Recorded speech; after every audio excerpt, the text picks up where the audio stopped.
Morning. For those of you that don't know me, I'm Jerry Kendall. I'm currently the Director of Security for the Housing Authority. I'm retired Hagerstown City Police.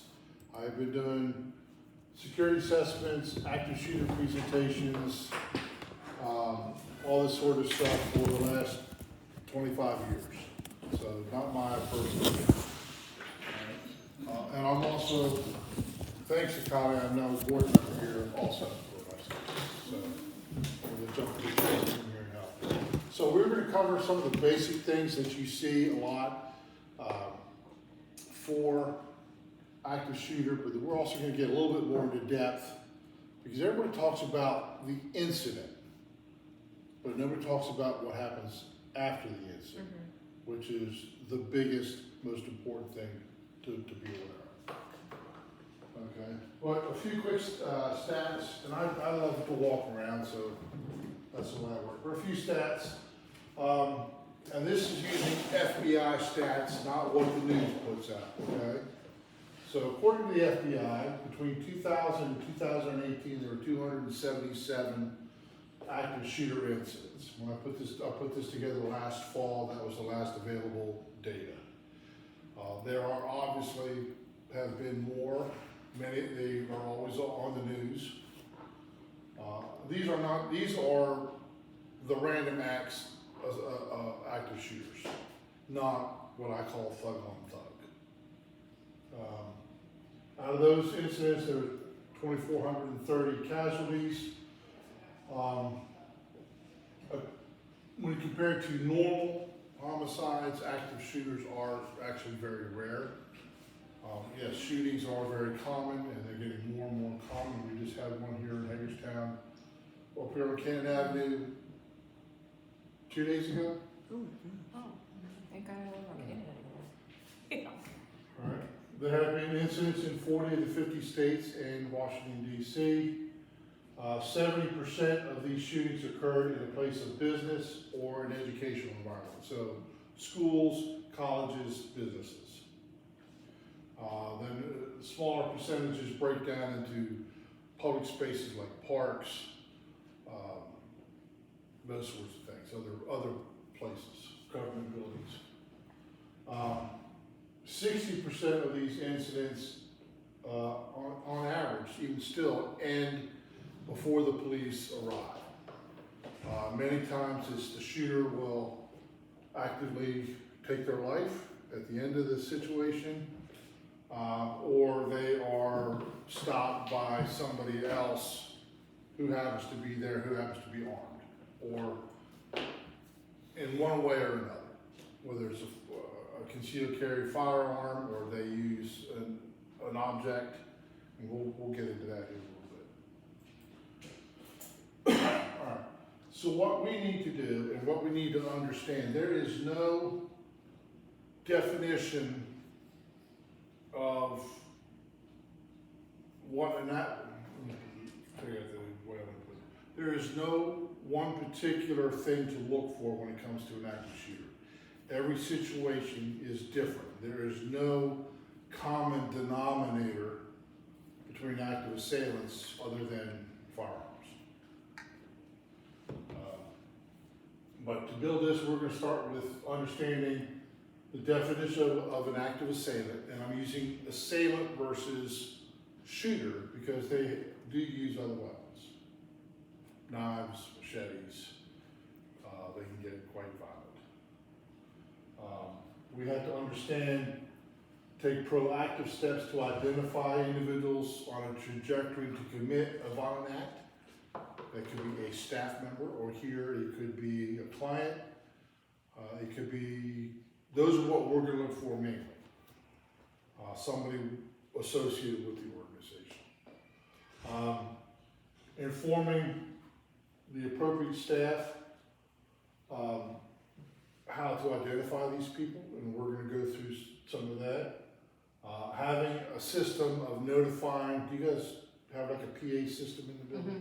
So using a PA system to identify that, and don't use codes. Say, we've got this going on.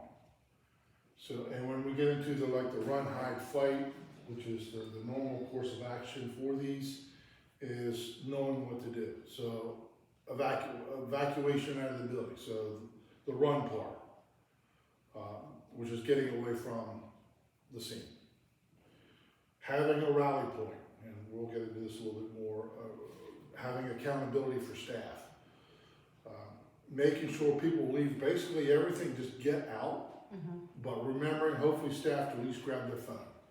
Because everybody and their mother should be calling 911 at that point. Lucky in this position, the police department, your response time will be less than 5 minutes, I guarantee it. And these things do happen nearby. We've had one shooting at Columbia Mall. There was just a shooting down near Dulles. We had the mass shooting in Smithsburg last summer. So we can't say it's not going to happen. We can't say that anymore. It happens. And so we need to be prepared. So the biggest thing is, one is at least thinking about it is one step into survival. And then we're also going to talk about how to neutralize the threat and achieve life safety objectives. All this is about saving lives. So a little bit here, a little bit more stats. Active shooter incidents in the United States rose by 52.5% in 1 year. All right. From 20 to 21. What else has happened? What else happened in 2020? Well, let's not get political, but let's. Sorry, took my way. What happened? St. Louis. What happened in St. Louis? What happened in St. Louis? Floyd. George Floyd, right? Yeah. So that happened. So do you think the political landscape changed? Do you think what else have we seen within our country starting about the same time or a little bit before? We've seen a lot more separation between people for political ideals. All right. We have seen a lot more brazen crime. We have seen people acting less responsible. I mean, we've got gangs going, and not like Bloods and Crips, but we've got groups of people going into stores, 20, 30, 40 people running into a store at a time and grabbing everything and stealing them blind. That's never happened before. We've got a homelessness crisis. We had the pandemic. We've got, obviously, addiction issues are at an all-time high. So all of this is coming into play, and it's really affecting. We have a mental health crisis in this country, and I'm sure you all see that every day. This is one result of all this going on. Are people not being able to cope with life? I think I can honestly say every active shooter incident goes back to some sort of mental health issue. All right.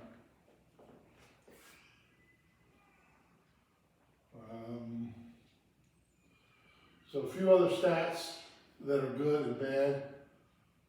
69% of the incidents ended in 5 minutes or less.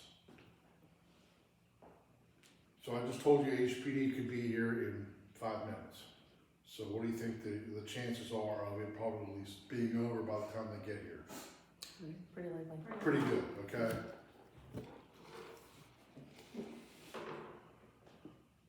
Most shooters involve a single shooter.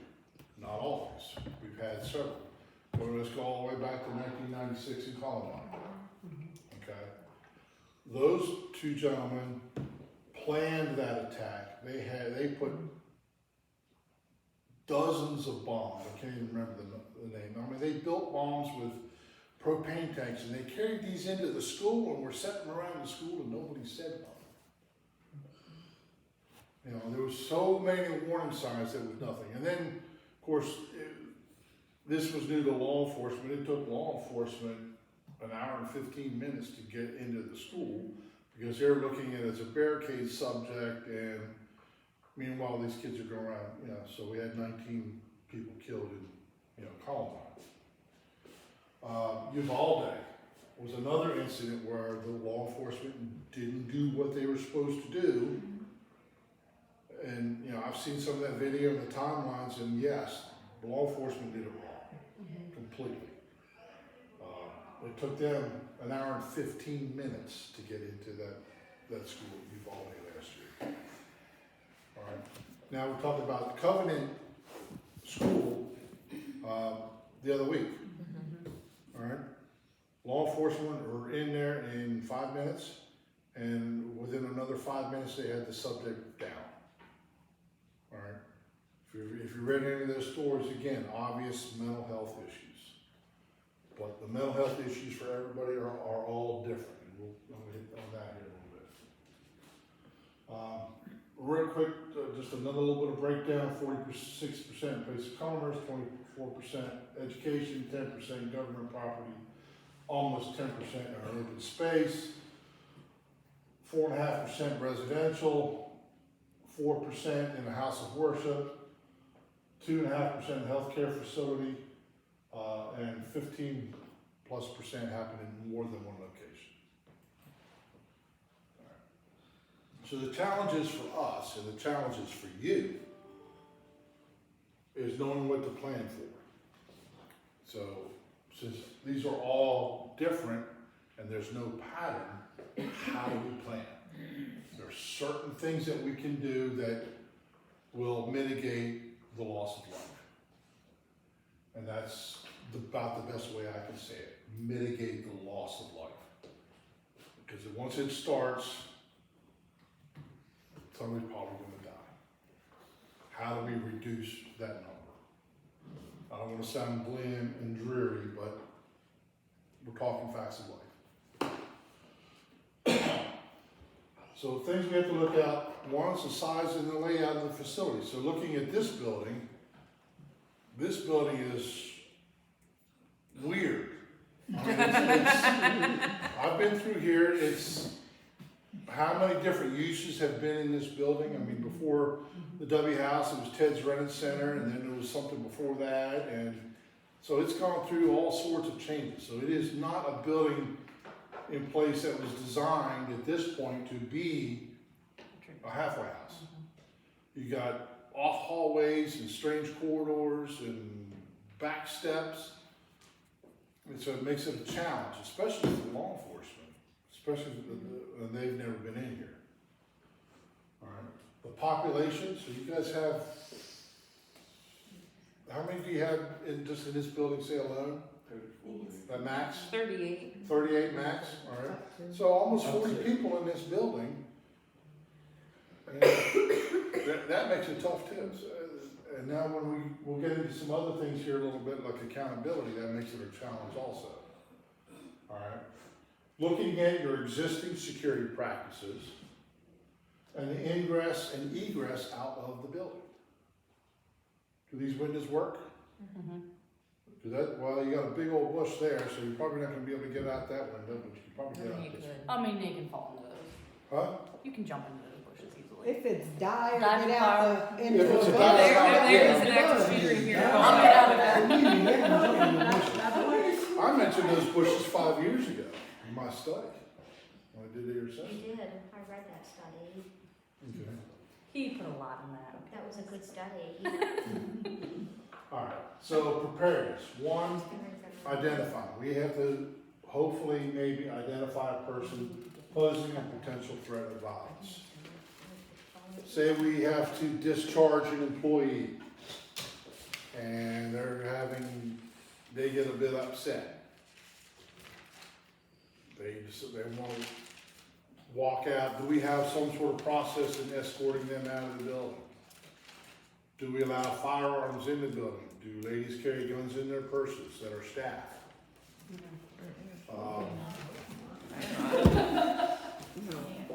I carry a gun every day. That's in the handbook, yes, it's All not. right, but, No weapons.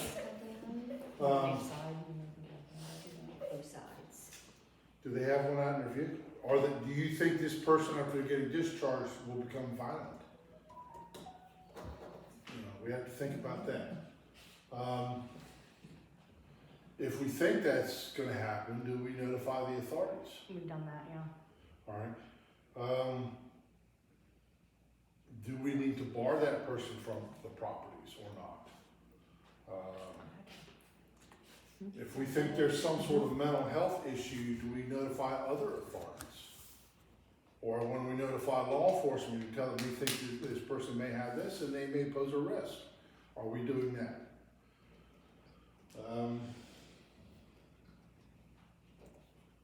Needing to evaluate the threat credibility, that is difficult.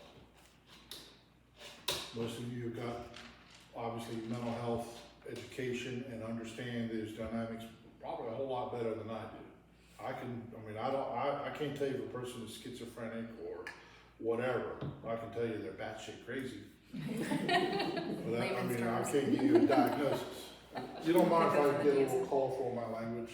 Okay. We work here. 35 years between the military and law enforcement, I do throw out zingers every now and then. Intervening with the threat, how do we do that? And then documentation. Always documenting these issues and disseminating that information within the law, within applicable laws to those people that need to know. So I don't know if you would need to, something internally, or if you need to contact the mental health authority or the health department or law enforcement, looking at those threats, what you perceive through your training, knowledge, and experience. Right. More challenges. The FBI receives over 1.5 million tips a year. Imagine trying to wade through all that information to determine if a person is a credible threat or not. Mm-hmm. And if so, what do they need to do to intervene? And that becomes a very tight, slippery slope to intervening in a situation to violating a person's constitutional rights. So that's it's a very slippery slope for law enforcement. What do you do?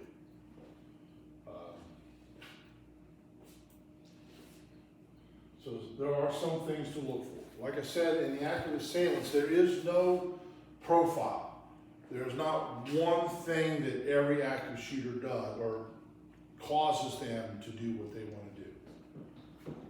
All right. But we can look for concerning behaviors. Are they making delusional statements?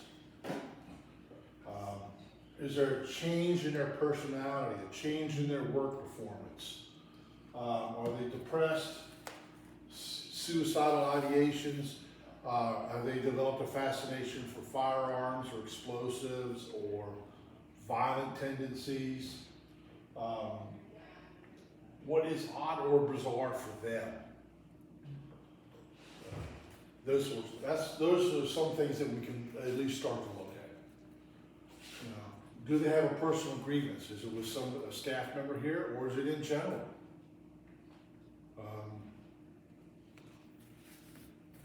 Is it what happened? I obviously we've got a lot of people in our political side or hate Trump, and we got the other half that hate President Biden. Is that something out of the ordinary that we need to look at? I don't know.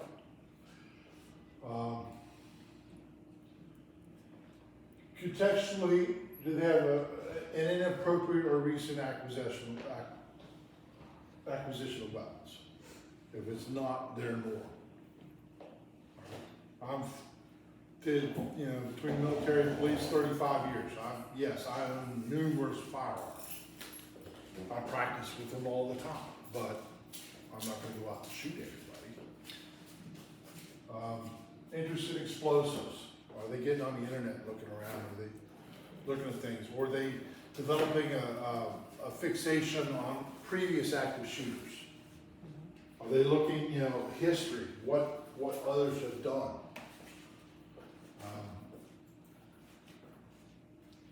So that sort of thing. All right. Becoming radicalized. If you look over your history with our U.S. history just over the last decade or two, We've had all sorts of people become radicalized to do these things for a cause. So the first, so are they psychological issues? Like I said, these are not mutually exclusive, but most folks have one or another of these or a combination. Psychopathic, traumatized, psychotic, schizophrenic, depression, those sorts of things. And obviously you guys know that most people with mental health issues aren't violent, and they're not going to kill anybody. 99% of people that have mental health issues aren't going to do anything. But there are other things that also contribute to this. Life stresses. We've had active shooters that fail to build a relationship, with a man or a woman. They're just, they can't find love, so to speak. So that creates a sense of depression. They fail to establish a job.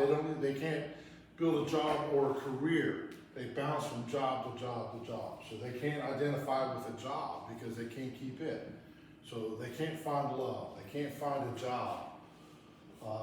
So they can't identify. Everything to them is a loss. There's always conflict in their life and stresses. A lot of or they have thwarted or grandiose dreams. So Sarnath, who was the Boston bomber, he was, he was a peacock. He had always wore the best clothes, the silk shirts. He was into boxing. He was, well built. The girls loved him. They loved his, because he was built, big and sexy, and had the gold chains and the button, He was a flasher. He actually had aspirations to get on the U.S. boxing team for the Olympics. Till the rules were changed. He was originally Armenian, I think. He was Eastern European. And the rule came down that only naturalized U.S. citizens or persons could be on the Olympic teams. He was not. So that rug was just ripped out from underneath of it. Other things, so he lost that dream. Other people stopped hanging around with him. He started associating with ideations of things happening in the Middle East and wanted to jump to that cause. He had no connection with these things, but he started ideation on those and becoming a soldier for, the conflict in the Middle East. One thing led to another. The Boston bombing, he gets shot and killed, or his brother gets shot and killed, he gets locked up.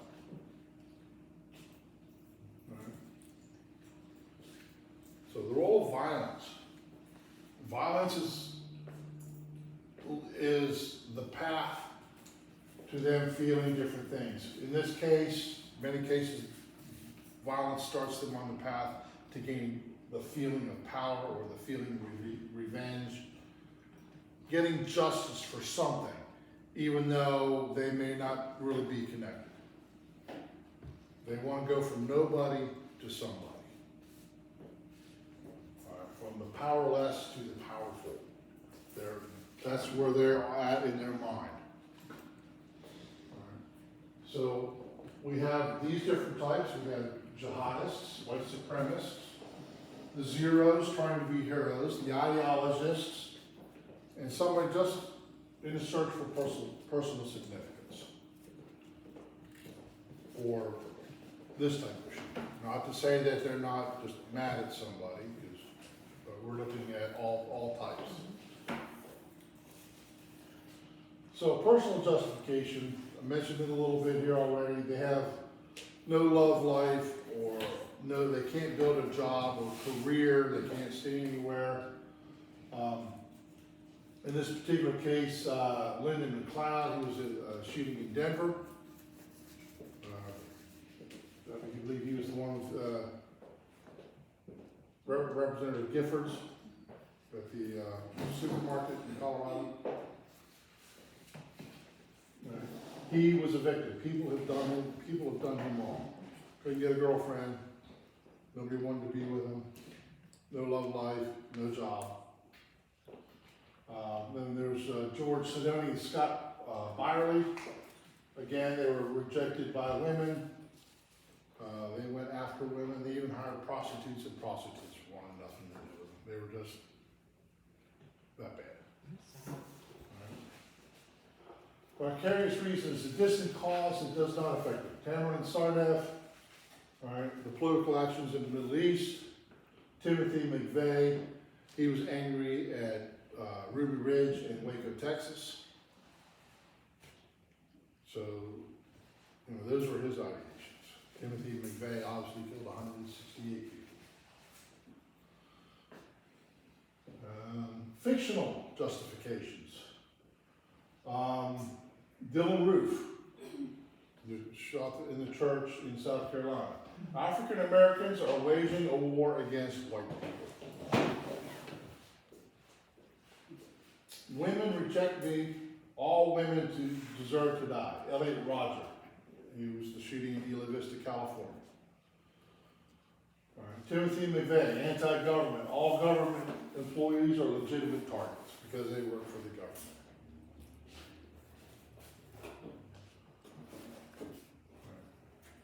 So what do we need to do when we see some sort of potential problem? Tell her or her first. All right, make a decision, we're gonna send it up the chain. Discuss it with colleagues, okay? You may need to bring in other folks to talk to them to try and get more information or background on this employee. Are they a threat, are they not a threat? What is going on? Do we need to help them out with something? Have you created a threat assessment team within your organization? Most, I'm gonna tell you, 99% of organizations have not. Because they don't know what to do. Do you get local mental health involved? Or are you gonna reach out to local law enforcement?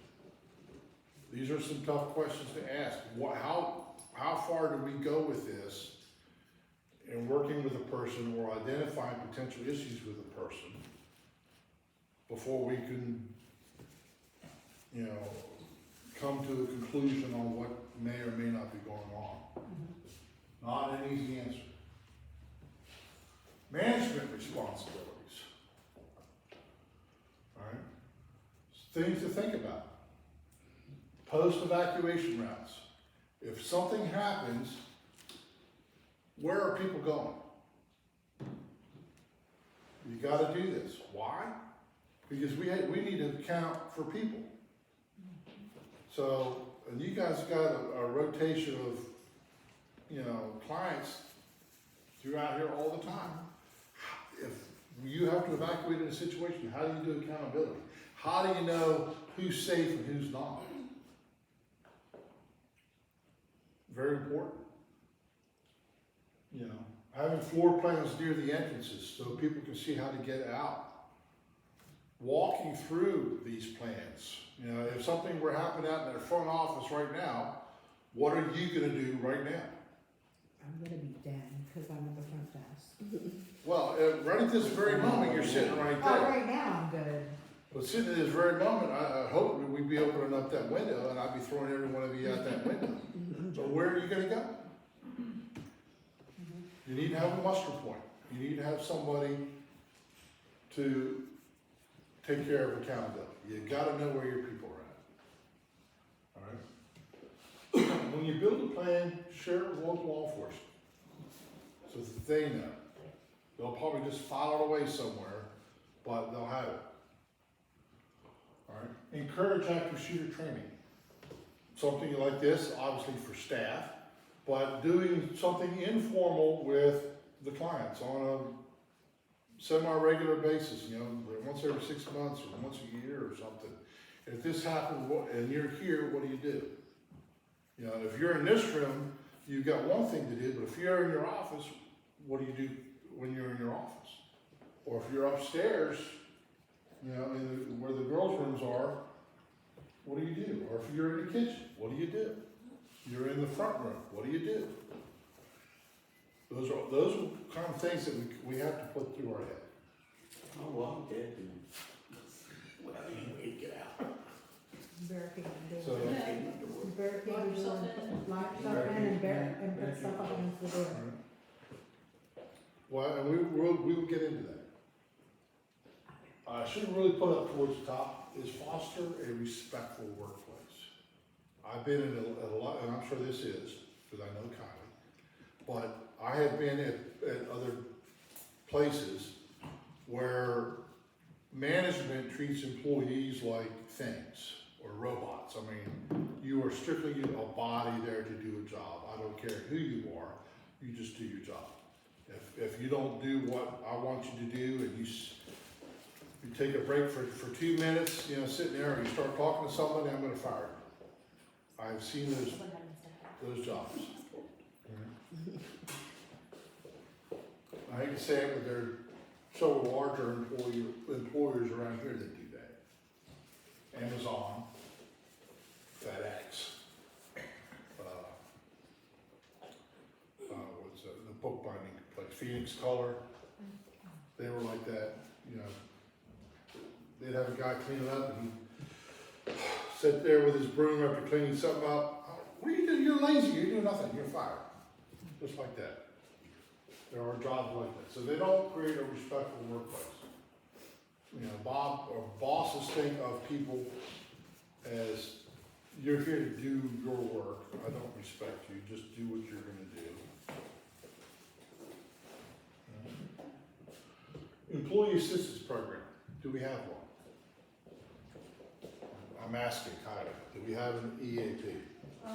Not like a real formal Do one. you have something with your insurance company? Yeah, Okay, do we have that posted? yeah, everyone knows about it, we actually have a meeting next week. Okay, very important. A lot of companies don't do this anymore. But it's, again, if people are having issues, getting them involved with the EAP to help through issues. All right, keep that program active and make sure that staff know about it. All right. De-escalation training is another good one. I'm sure you guys have fits with the clients every now and then, being able to talk them down sometimes. De-escalation training is a good thing, something to look at. Working on, you know, communication skills, conflict resolution, all those sorts of things are other good trainings to get. With law enforcement, think about and coordinate a memorandum of agreement or understanding on doing other training. Maybe having informally the SRT come in here on a day, ask them to dress down, and they can take a quick walk through the building, see what the layout is. Those sorts of things. Making sure that they know how to use your PA system, you know, on your phones or however it works. Making sure information is available on where's the power at if we need to shut the power down. Something like that. Do you have first aid kits? Have you guys done stop the bleed training? That's another good training that's up. It's about an hour long. Teaches you how to dress bullet wounds. Emergency management and county EMS do that training. That's available to you for nothing. Conducting or working with other agencies and doing trainings together. Emergency management does some of the bigger drills, just being aware of those or participating.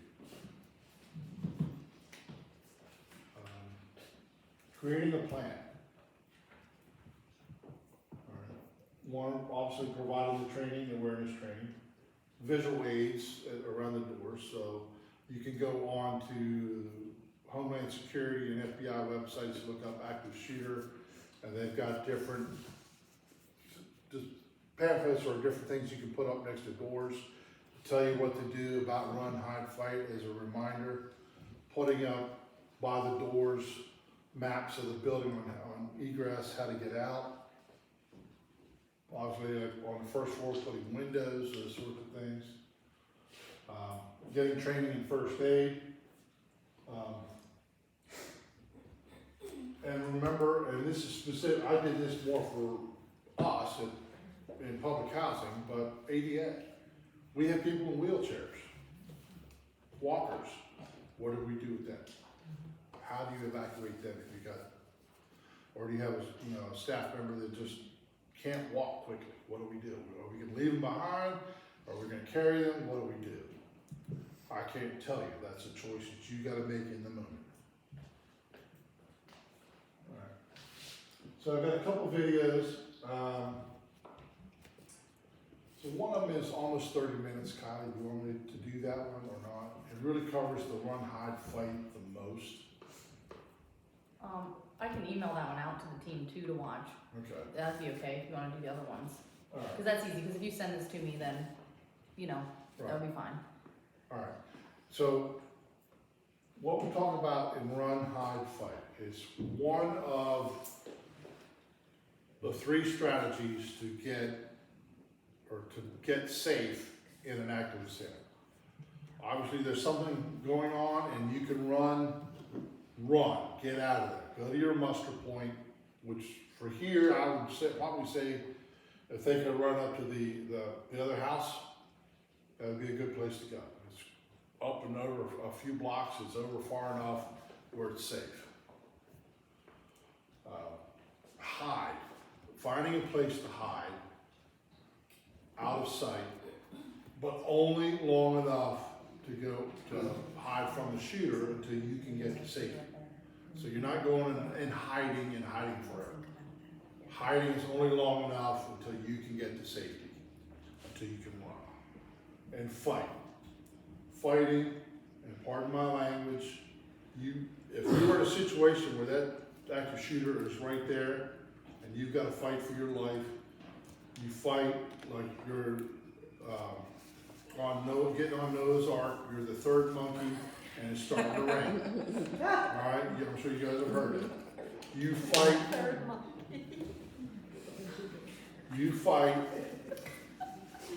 Your intent is to disable that person, and when I mean disable, I mean kill. That's hard for some people to think about, but you need to do that. Who's going to survive, you or the shooter? Using improvised weapons. So looking in this room right now, what weapons do we have in this room? Chair? Chairs. The table, Table, well, that one, okay, something small, that one. if you can pick it up, all right? All sorts of stuff. Your pen, you could stab them with your pen. Good. Yeah. Break that on. Whatever you got, all What this is that? pops up, whatever you got to throw or to hit, all right? If there's more than one of you in here, you gang up on them, all right? He's between the fingers. Keys between the finger. It is the intent, Right up here. the intent to stop the threat, okay? You have to stop the threat. If that means killing that person, that's what you need to do. If you are able to hit them with a chair and knock them out, great. And you get rid of their weapons and hold them down until law enforcement gets here. But they're out there, their intent is to kill you. You have to have that same intent to protect your life.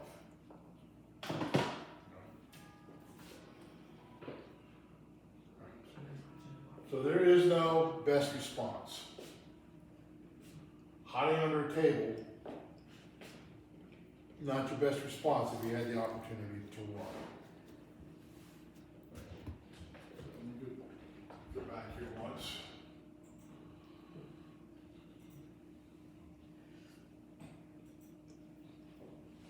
Hopefully this will play a video.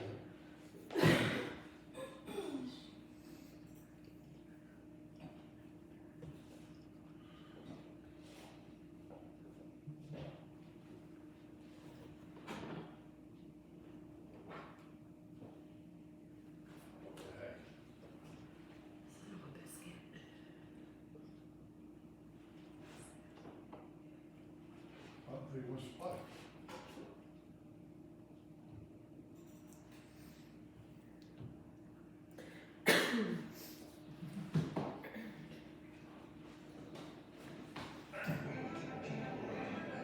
We've moved so far away from the Constitution that in many ways we don't even recognize it anymore.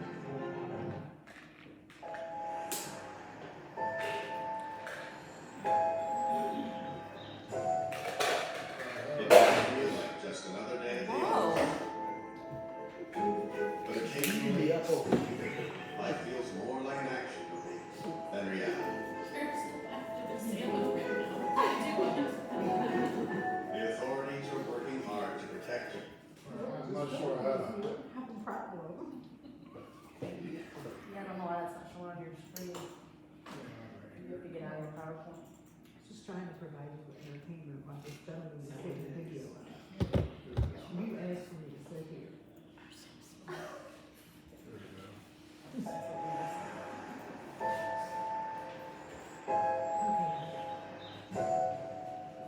It may feel like just another day at the office. But occasionally, life feels more like an action movie than reality. The authorities are working hard to protect you and to protect our public spaces.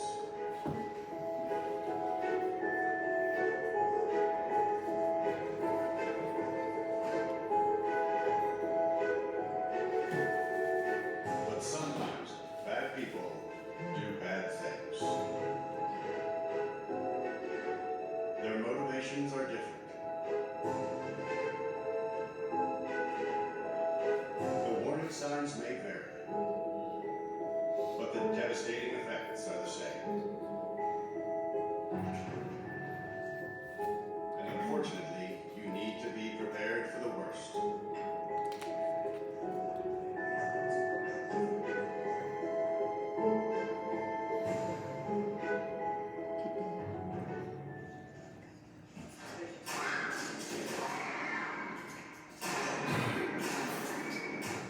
If you were ever to find yourself in the middle of an active shooter event, your survival may depend on whether or not you have a plan.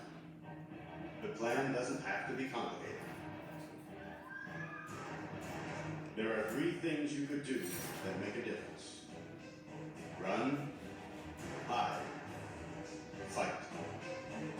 First and foremost, if you can get out, do. Always try and escape or evacuate, even when others insist on staying. Encourage others to leave with you, but don't let them slow you down with indecision. Remember what's important, you, not your stuff. Leave your belongings behind and try to find a way to get out safely.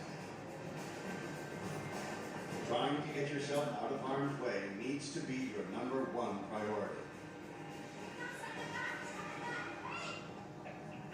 Once you are out of the line of fire, try to prevent others from walking into the danger zone and call 911.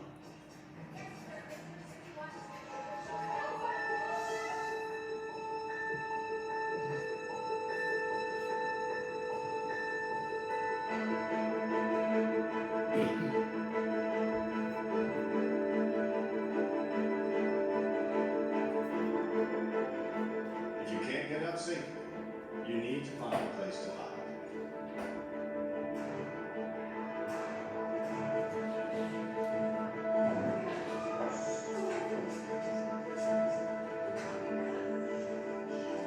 Act quickly and quietly. Try to secure your hiding place the best you can. Turn out lights, and if possible, remember to lock doors. Silence your ringer and vibration mode on your cell phone. And if you can't find a safe room or closet, try to conceal yourself behind large objects that may protect you. Do your best to remain quiet and calm.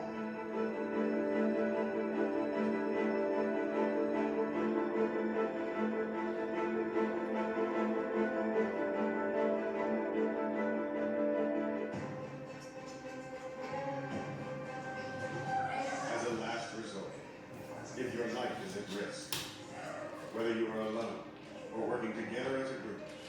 Fight. Act with aggression. Improvise weapons. Disarm them.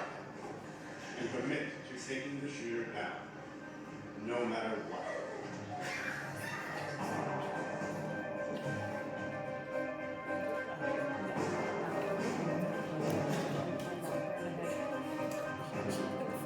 They're like a raw, but just something about the woman in the corner. Try to be aware of your environment. Always have an exit plan. Know that in an incident like this, victims are generally chosen randomly. The event is unpredictable and may evolve quickly.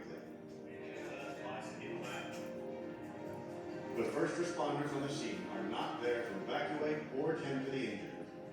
They are well trained and are there to stop the shooter.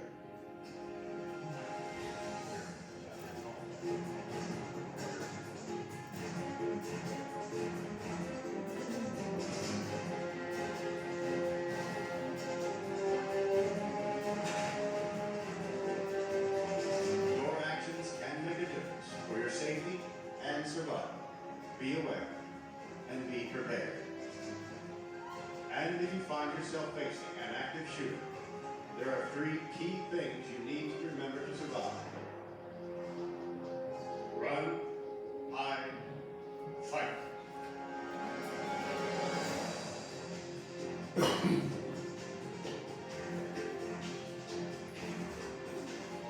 That video was done by Houston, Texas.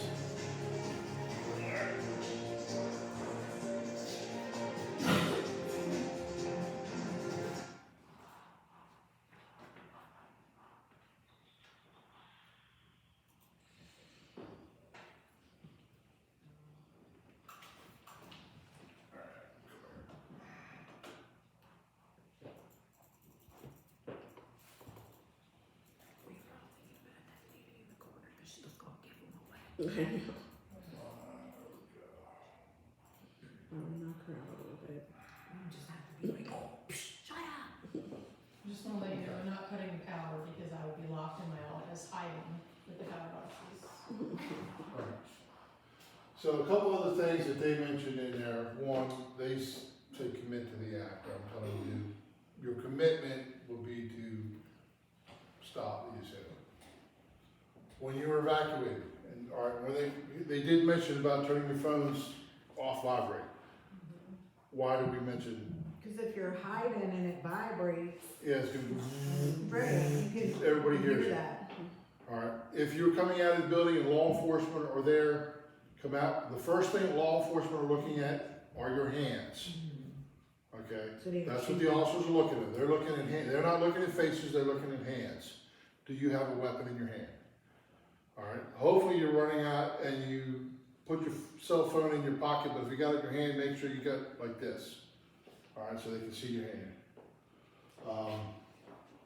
Yes, and when officers come in, they will be stepping over bodies. They are not there to render aid, they are there to stop the shooter first. So I don't know if you guys saw any of the video on the Covenant shooting that was released.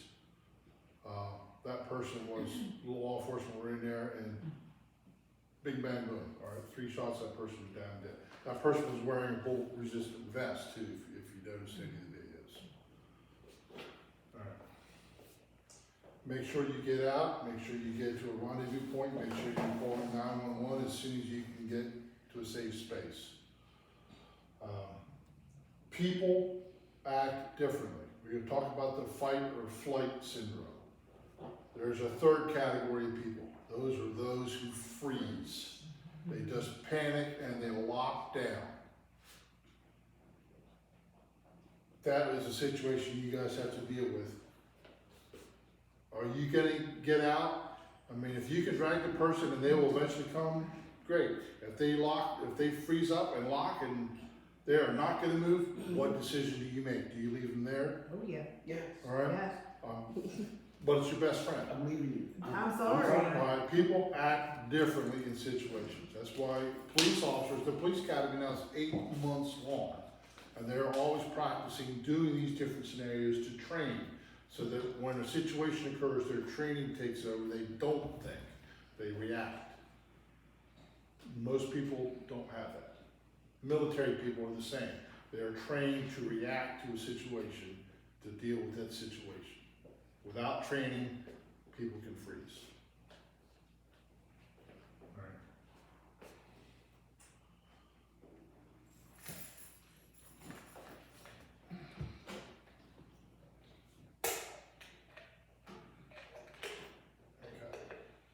Okay.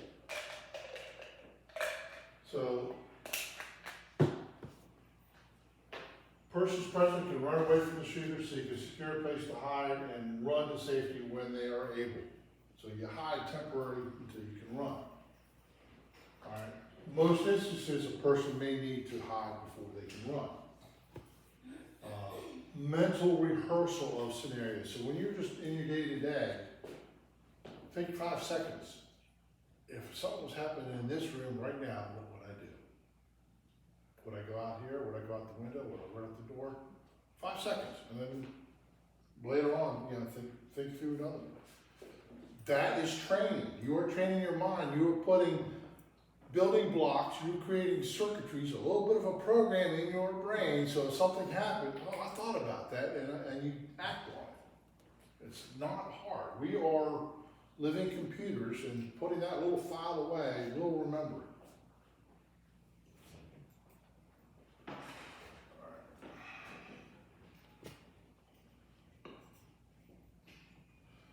Like I said, leave your belongings behind. Take your phone. That's important. Remember, again, law enforcement, put your hands in the air, signify you don't have any weapons. Stay away from elevators. Stay away from escalators. Why? Law enforcement call that a fatal funnel. You got 6 people in an elevator, and the shooter just happens to be there. He just took out 6 people. Okay? This was also what happened to Sandy Hook. When a teacher shoved all those kids into a bathroom because she was trying to hide them and protect them. Unfortunately, the bathroom door didn't lock. So Adam Lanza came in with his gun and he shot everybody in that bathroom. All right. So try to avoid that.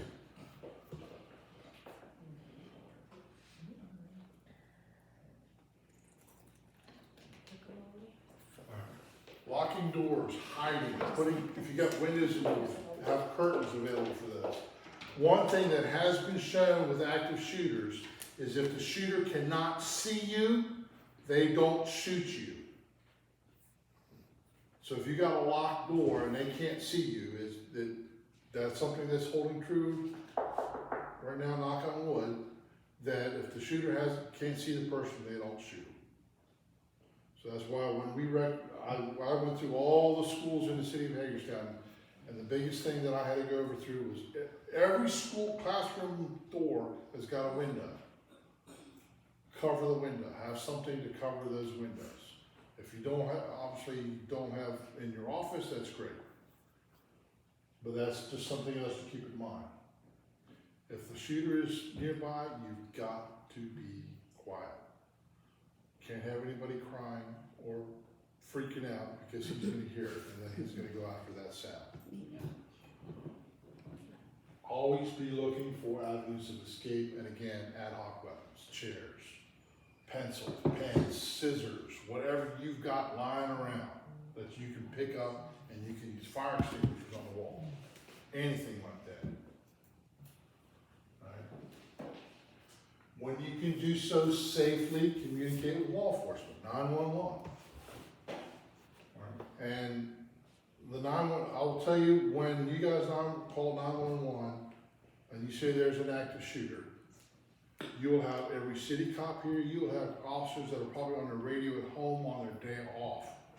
You will have the sheriff's department, you will have the state police, you will have Boonesboro police, Smithsburg police, Hancock police, everybody running here to the scene. National research. If they're a cop with a badge and a gun, they're going to be here. I guarantee you. We had a situation probably 5 or 6 years ago out at Williamsport. There was a thought of an active shooter at one of the schools, middle school.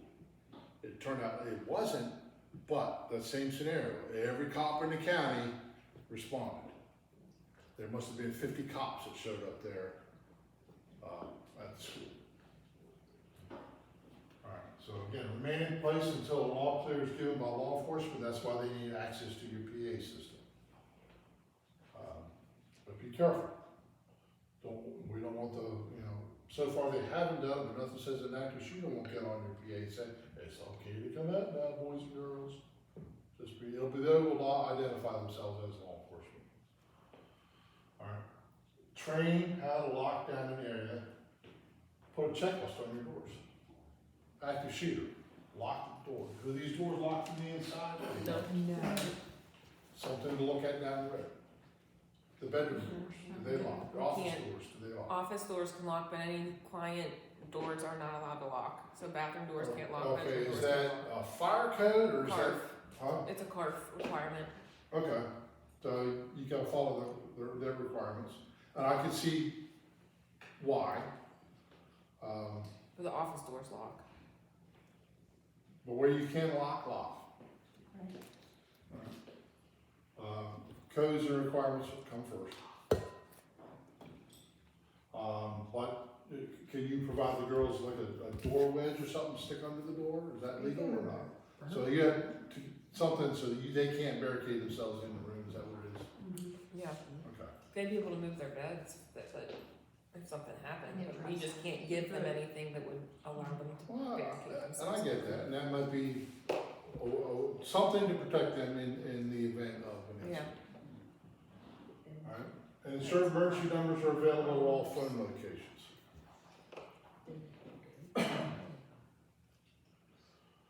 Alright, using aggressive force if you can't run or hide, I think I've covered that enough.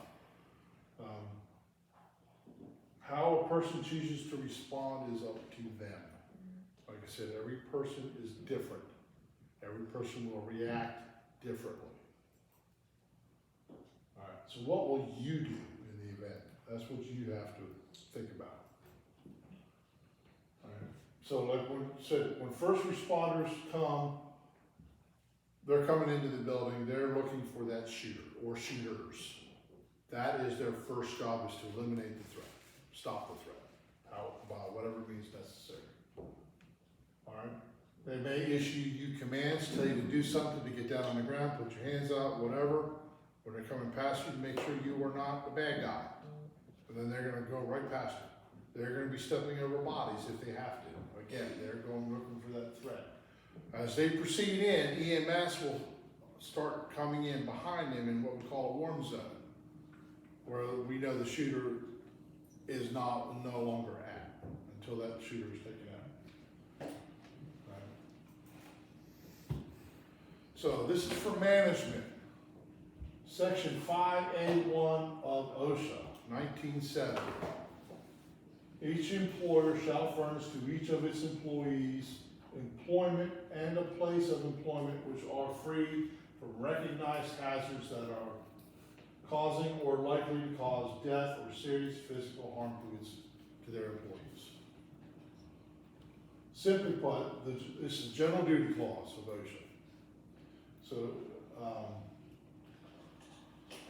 it gives the employees a responsibility to provide a workplace free of recognized hazards that are likely to cause or causing injury or death. The clause can be used as a catch-all for OSHA enforcement when no other standards exist for a particular hazard.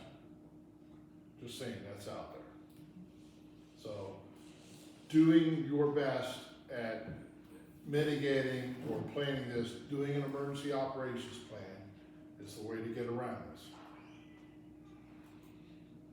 All right.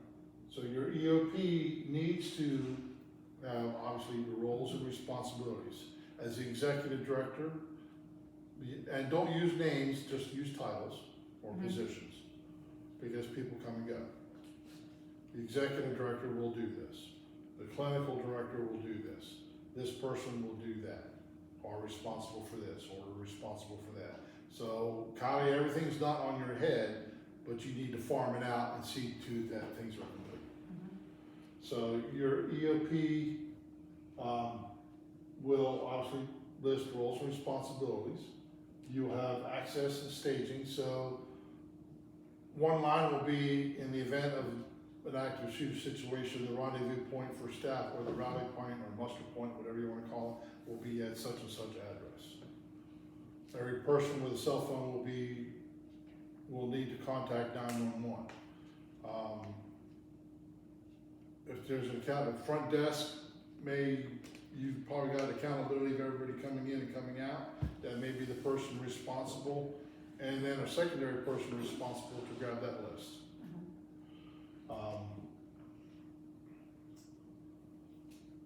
Who's gonna talk with the media? So if there's a situation, the media is gonna swarm in. Who's responsible for that? All right. We talked about accountability for persons, coordination with first responders. All right. Who's gonna contact families of the victims? We don't think about that. Who is gonna be responsible for getting mental health support in for the survivors? Who's gonna be responsible for damages at the property? Cleanup. Now, there are a lot of resources. I will tell you that the FBI has a lot of, the FBI will be responding, and then within a couple of hours, they'll probably run out of Baltimore or DC. So they will respond, and they've got a plethora of services.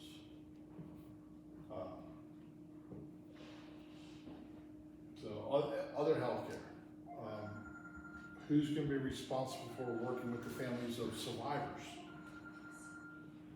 So there's a lot of questions to ask, a lot of things that will need to be done. Reunification. Once we get everybody to a rally point, how do we reunite those people with their families? Are we going to just let them call using their phones and have their family pick them up there? One thing is law enforcement are going to want to talk to everybody. So they're going to, you now have a huge investigation. So you're going to have the FBI, Homeland Security, ATF, the Sheriff's Office, City Police, as a minimum, Department of County Emergency Services, the fire, they're all going to be here. You're going to have the media. They're probably going to have to end up closing down the street because you can have, all the news stations out of Baltimore, DC, ABC, NBC, CBS, CNN, MSNBC are all going to be camping right out here on your front door.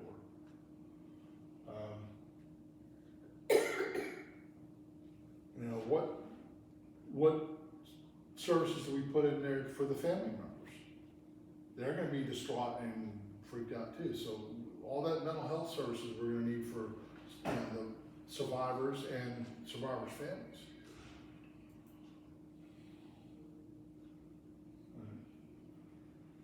Who's going to be responsible for victim identification? Very important. I talked a little bit family response management team. Who's going to work with the families? Do we have something set up with Mental Health Authority? Do we have something set up with Meritus? What sort of communication plan do we have on after effects? Other resources. So like I said, the FBI has got a plethora of resources as far as the mental health and those sorts of things. And they probably have people for most of what you need, but it's asking. Knowing who's going to be responsible for coordinating that with the feds or state government. All right, so here's a few resources that I have, and I'll send this all to you. All right. These are some flyers that are on the internet on Homeland Security that you can get a hold of. So, skipping that video, we got it done in about an hour. Yeah. So questions. I mean, this is a serious topic, serious questions. The only thing that I keep thinking, right, so we have a rendezvous point and everyone knows it. What happens if there's two shooters and there's another shooter waiting at the rendezvous point for everyone that's come? Like that's what it keeps going through my head.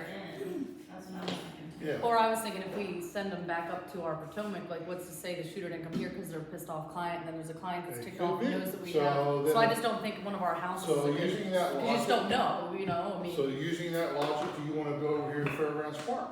right, something that be maybe, That's we just think of through what you that. wanna think Have about. something in both directions in mind. That's what I was thinking too, like if we're going this way, Threats out Well, there. I mean, you have to look at where you want your muster point and how people are getting out of the building. Those are things to look at. right, You know, the shooter, 9 out of 10 is gonna come in through that front door. right. Mhm. And how far away should you get for that point, you know what I mean, like would the bank right here, M&T, be close enough, or is that way too close and we need to get further away, you know? If you are out of sight, you're probably safe. Because if you went down the alley and got to the bank and you could talk to the bank, or be like, hey, that's where, you know, I don't know, is that far enough away, or I mean, It could be. you will, I don't know. and they're waiting for you. Well, at M&T Bank, I think they'd be more of a chance they'd be at our other houses, if it's somebody No, that it's came If knowing. it's a disgruntled person, it could be. I mean, those are good questions to ask.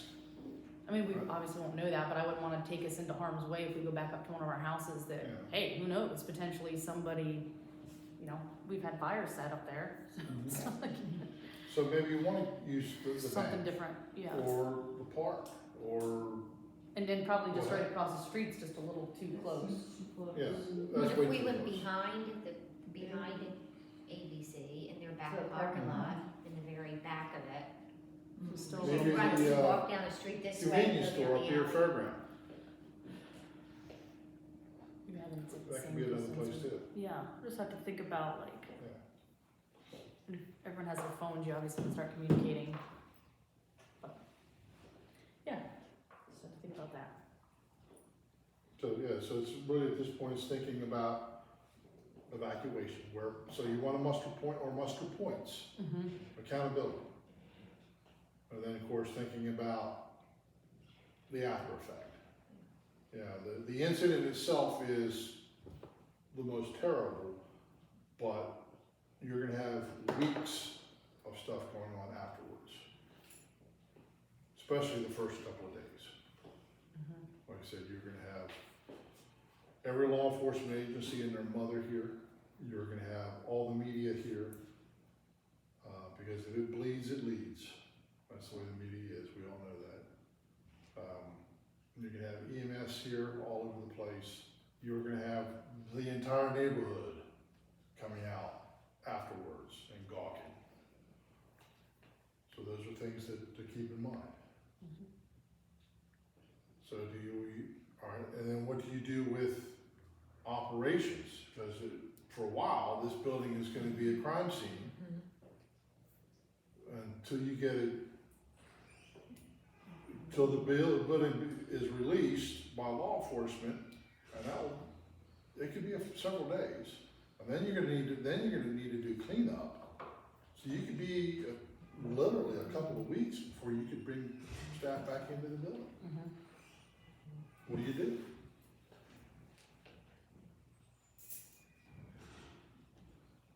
So, there's no easy answer. The run, hide, fight is the easy part. Getting people out is the follow-up, everything that's gonna happen after that we never really consider. I always wonder, because I'm on the 3rd floor, like what would I do? Just Go on the roof. the roof, shimmy down the. Feel like I was you gonna can say, hide at on least the the roof. good thing is that all of the women's bedrooms all have windows to them. Mm-hmm. And we've talked Well, about you can that. just lock your door. You could just lock your door, cause you can't see inside, Mary. Are fire doors And hope that they don't feel like going on the street like Are the fire doors bulletproof? If somebody Depending shot on- a It bullet depends through on a what fire they're, door, they have. Nothing. The fire door might be, but the drywall's not. Yeah. Yeah, we've been working on like what happens if we have a devastating, that would be considered in that a devastating disaster, like say there was something that tore this whole building up, where do we displace the women to, where do we, like, I mean, there's a lot of things that we're working and calling places, like where do we put them when they're displaced, for whatever reason, this could be one of the reasons, or anything could happen, you know, natural disasters and stuff, so we're in the midst of trying to get that work figured out. I mean, how Is many that- can you temporarily move up to, I on the know hill? of not that many, not as many as we have here, Yeah. but, But if you put out cots, how many can you fill in oh, cots? right, yeah, I mean, we have basements that Yeah. are nice that they could be in, yeah, just things that we've been talking about. Okay, I will send you the Okay. links for the videos when I get back. Okay, alright, How hard would it be to coordinate an active shooter, drill? I would talk to Chief Kiefer. okay, I would say to work that, and he can coordinate that. It could be something, you definitely wanna have law enforcement involved so they can coordinate with other agencies. To do that, so something doesn't happen and somebody else calls in for one of your neighbors and freaks out, so they coordinated with dispatch and everything. And you would be surprised what happens. yeah, When you guys do a drill, and especially when you get law enforcement involved, is a whole bunch of people gotta know, so that it's a drill, right, something doesn't get dispatched out Nobody really incorrect. gets shot. yeah, That'd be Alright. terrible. yeah, we can talk to him. Yeah, and he could, Chief Kiefer can probably get you hooked up with the Stop the Bleed program. It's really, I mean, they teach you about tourniquets, packing wounds, that sort of stuff, and what you can do to get that. Having supply kits available. Okay, Literally, you can get tourniquets, they're gonna last forever, so it's not like something you're gonna get and it's, gonna expire in 6 months. Those sorts of things. Yeah. You can get a hold of, Tom Brown, he's the emergency manager for the county. okay, Tom would be able to help you out also with the Stop the Bleed, I think also. Or I've done that with him before. okay,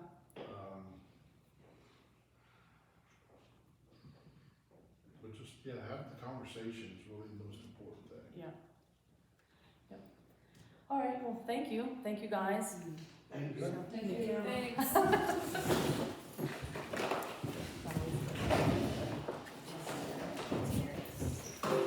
If anybody wants some more pizza, please eat, there's like a ton, and donuts, I forgot to give everyone this morning.